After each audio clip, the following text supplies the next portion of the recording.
ہم نے قرآن کے حوالے سے گفتگو کر دی تھی توسل کے حوالے سے. اب ہم اگلا سلسلہ شروع کر رکھے ہیں احادیث مبارکہ سے توسل کا عقیدہ.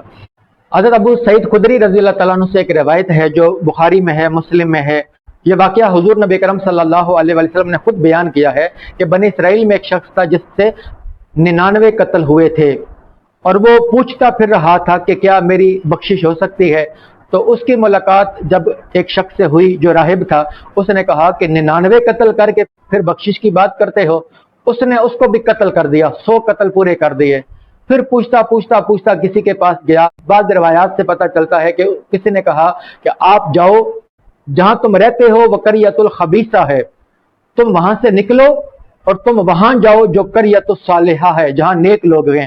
اور ایک یہ جو مسلم شریف کے اندر حدیث ہے جہاں حضرت ابو سعید خدری رضی اللہ تعالیٰ عنہ بیان کرتے ہیں، اس میں فرمایا ثم خرج من قریۃ الی قریۃ فیہا قوم صالحون، وہ جو صالح لوگوں کی بستی ہے، نیک لوگوں کی بستی ہے، وہاں جا کر توبہ کرنا تمہاری بخشش ہو سکتی ہے.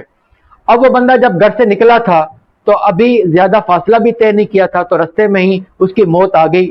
تو دو طرح کے فرشتے آ گئے، جنت کے فرشتے بھی آ گئے، جہنم کے فرشتے بھی آ گئے.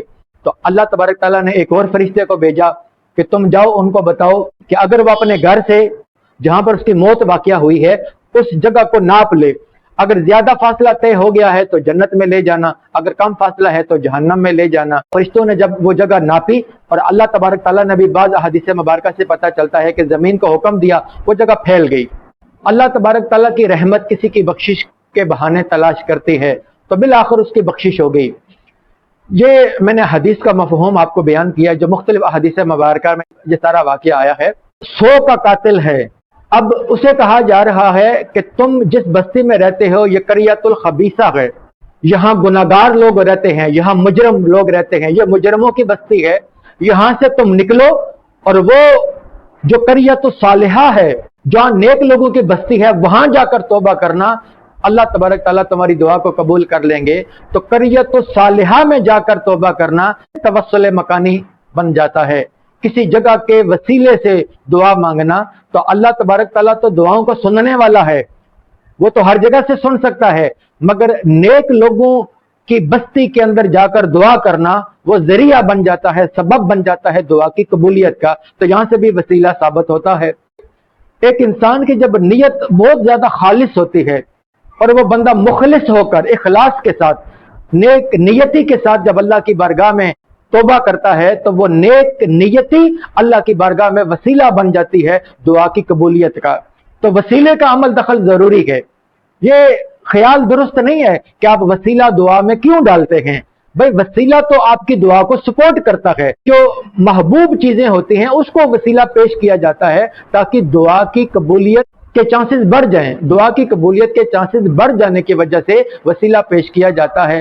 وسیلہ کوئی ایسی چیز نہیں ہے کہ جو ہم رب کی مخالفت میں لا رکھے ہیں یا رب کے مقابلے میں لا رکھے ہیں، یا رب کو چھوڑ کر ہم فقط وسیلے پر یہ اعتبار کر رکھے ہیں کہ جس ذات کو ہم وسیلہ بنا رہے ہیں وہی ہماری توبہ قبول کرے گا. نہیں، دعا قبول کرنے والا اللہ ہے. کب دعا کرے گا یہ بھی اللہ تعالیٰ کی مرضی ہے، لیکن وسیلہ صرف اس لیے پیش کیا جاتا ہے کہ وہ اعمال اللہ کے محبوب ہوتے ہیں، وہ جگہیں اللہ کی محبوب ہوتی ہیں. تو اللہ تبارک تعالیٰ کے محبوب بندوں کا وسیلہ، اللہ تبارک تعالیٰ کے محبوب مقامات کا وسیلہ اللہ کی بارگاہ میں پیش کرنے سے دعا کی قبولیت کے چانسز بڑھ جاتے ہیں. یہ کنسپٹ ہوتا ہے کہ وسیلہ پیش کرنے کا.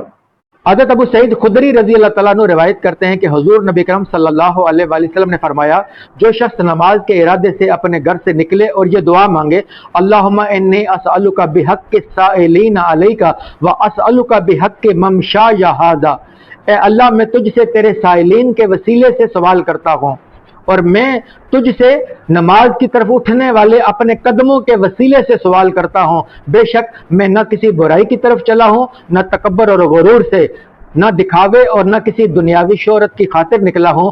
میں تو صرف تیری ناراضگی سے بچنے کے لیے اور تیری رضا کے حصول کے لیے نکلا ہوں. سو میں تجھ سے سوال کرتا ہوں کہ مجھے دوزخ کی آگ سے نجات دے، میرے گناہوں کو بخش دے، بے شک تو ہی گناہوں کو بخشنے والا ہے. تو اللہ تعالیٰ اس کی طرف متوجہ ہوتا ہے اور 70,000 فرشتے اس کی مغفرت کی دعا کرتے ہیں. یہ حدیث امام ابن ماجہ نے سنن کے اندر کتاب المساجد والجماعت میں اور امام احمد بن حنبل نے اپنی مسند میں، امام ابن شیبہ نے المصنف میں، امام منذری نے الترغیب و ترہیب میں، اور ابن جاد نے اپنے مسند کے اندر اس حدیث کو بیان کیا۔ یہاں پہ بھی وسیلے کا ذکر آ گیا کہ اپنے ان قدموں کا وسیلہ اللہ کی بارگاہ میں پیش کیا جا رہا ہے جو قدم نماز کی طرف اٹھ رکھے گئے، جو قدم نیکی کی طرف اٹھتے ہیں، ان قدموں کا وسیلہ اللہ کی بارگاہ میں پیش کر کے دعا کی جا رہی ہے۔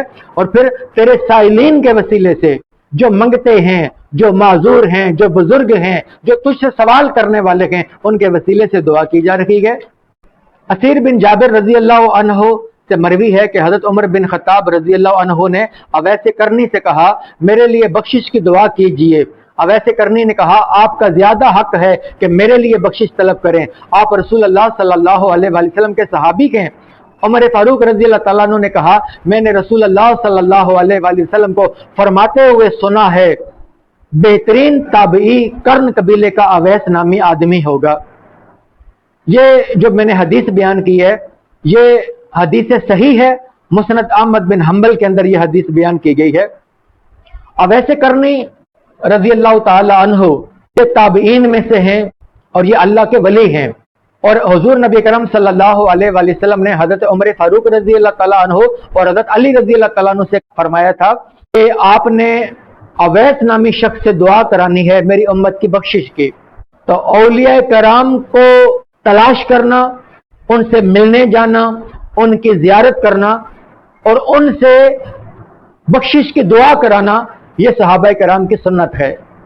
تو لوگ وسیلوں کا انکار کرتے ہیں، صوفیاء کرام کے پاس جانے سے انکار کرتے ہیں، اولیاء کرام کی زیارت کرنے کا انکار کرتے ہیں۔ حضرت اویس کرنی رحمۃ اللہ علیہ کے حوالے سے بخاری، مسلم، مسند احمد بن حنبل اور امام طبرانی اور بہت سارے ائمہ نے بیان کیا ہے۔ تو جس بندے نے اللہ کے ولیوں کے بارے میں پڑھنا ہے کہ ان کے وسیلے سے دعا کی جا سکتی ہے تو آپ کو بہت سارا مواد احادیث مبارکہ سے ملے گا۔ میں تو ہلکا ہلکا ٹچ کرتے ہوئے آگے چلتا جا رہا ہوں۔ حضرت عبداللہ بن ابی جدعہ فرماتے ہیں کہ رسول اللہ صلی اللہ علیہ وسلم نے ارشاد فرمایا میرے ایک امتی کی شفاعت کے ساتھ بنی تمیم کی تعداد سے زیادہ لوگ جنت میں جائیں گے۔ حضرت حسن فرماتے ہیں رسول اللہ صلی اللہ علیہ وسلم کے وہ امتی حضرت اویس کرنی رضی اللہ تعالی عنہ ہیں۔ یہ حدیث صحیح الاسناد ہے، لیکن امام بخاری اور امام مسلم نے اس کو نقل نہیں کیا، یہ امام حاکم کہہ رہے ہیں المستدرک کے اندر۔ امام بخاری نے بھی ساری حدیثوں کو بخاری میں جمع نہیں کرنا تھا کیونکہ ان کو ڈر تھا کہ ضخیم کتاب ہو جائے گی کہ ہر بندے کے مطالعہ کرنے کے لیے اس کا مسئلہ بن جائے گا، تو جو صحیح اسناد حدیث تھی وہ انہوں نے چھوڑ دی تھی جو باقی ائمہ نے لی، جس طرح امام حاکم نے اپنی المستدرک کے اندر اس حدیث کو بیان کر دیا۔ حضرت ابو سعید خدری رضی اللہ تعالیٰ عنہ سے روایت ہے کہ حضور نبی کرم صلی اللہ علیہ وسلم نے فرمایا لوگوں پر ایک ایسا زمانہ آئے گا جب لوگوں کی ایک بڑی جماعت جہاد کرے گی تو ان سے پوچھا جائے گا کیا تم میں سے کوئی ایسا شخص ہے جو حضور نبی کرم صلی اللہ علیہ وسلم کی صحبت میں رہا ہو، یعنی صحابی؟ پس وہ لوگ کہیں گے ہاں، تو انہیں فتح حاصل ہو جائے گی، اس صحابی کے وسیلے کی وجہ سے اللہ تبارک تعالیٰ ان کو فتح عطا فرمائیں گے۔ پھر لوگوں پر ایک ایسا زمانہ آئے گا جب لوگوں کی ایک بڑی جماعت جہاد کرے گی تو ان سے پوچھا جائے گا کیا تم میں کوئی ایسا شخص ہے کہ جس نے رسول اللہ صلی اللہ علیہ وآلہ وسلم کے اصحاب کی صحبت پائی ہو، یعنی تابعین ہو؟ تو وہ کہیں گے ہاں، تو پھر انہیں ان تابعین کے توسل سے فتح حاصل ہو جائے گی۔ پھر لوگوں پر ایک ایسا زمانہ آئے گا کہ ایک کثیر جماعت جہاد کرے گی تو ان سے پوچھا جائے گا کیا تمہارے درمیان کوئی ایسا شخص ہے جس نے رسول اللہ صلی اللہ علیہ وآلہ وسلم کے اصحاب کی صحبت پانے والوں کی صحبت پائی ہو؟ تو وہ کہیں گے ہاں، تو انہیں تبع تابعین کے توسل سے فتح دے دی جائے گی۔ امام بخاری نے اسے اپنی صحیح کے اندر بیان کیا ہے، یہ حدیث کا نمبر 3449 ہے، اور امام مسلم نے اپنی صحیح کے اندر بیان کیا، یہ حدیث کا نمبر 2532 ہے کہ دیکھیں کہ ایک زمانہ آئے گا لوگ پوچھیں گے کیا تمہارے اندر کوئی رسول اللہ صلی اللہ علیہ وسلم کا صحابی ہے؟ تو لوگ کہیں گے کہ ہاں، تو اس صحابی کے وسیلے سے دعا کی جائے گی تو اللہ تبارک تعالیٰ اس جنگ میں ان کو فتح عطا فرمائیں گے۔ اور پھر ایک زمانہ آئے گا کہ جب پوچھا جائے گا کہ کیا تمہارے اندر، وہ صحابہ کا زمانہ ختم ہو چکا ہوگا، تو لوگ پوچھیں گے کیا تمہارے اندر کوئی صحابہ کی صحبت پانے والا یعنی تابعین ہے؟